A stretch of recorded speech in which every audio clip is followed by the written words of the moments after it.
বন্ধুরা, আজকে সারাদিন ভিডিও দিতে পারিনি, কেননা পুজো পাঠ নিয়ে ব্যস্ত ছিলাম সকালে। তারপরে কোনো রকমের রান্না ঠান্না করে গেছিলাম আমার কাকার বাড়ির নেমন্তন্ন প্রসাদ খেতে।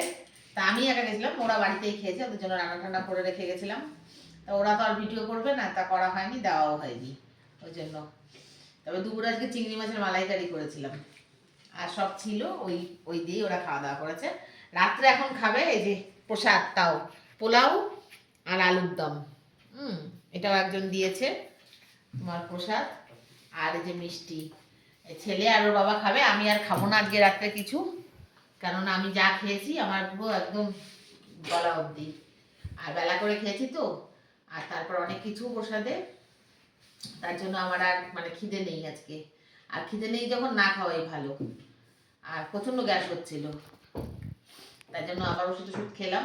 আমি তো তার দরকার নেই, আবার একবারে কাল সকালেই খাবো। তাই এটা ওরা বাবা ছেলে খাবে, হ্যাঁ, ওরা অল্প অল্প করে রাত্রে খাবে। রাত্রে খাওয়া তো বেশি আর কেউ খায়ও না।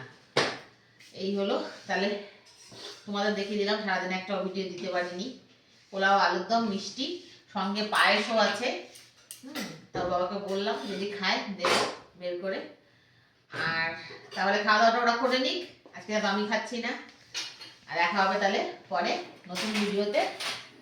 হ্যাঁ, খুব শিগগিরই আবার ভালো ভিডিও নিয়ে আসবো তোমাদের সামনে, আবার অন্যরকম খাবার দাবার নিয়ে। ঠিক আছে, তাহলে দেখা হবে খুব শিগগিরই নতুন ভিডিওতে। ভালো থেকো, শুভরাত্রি।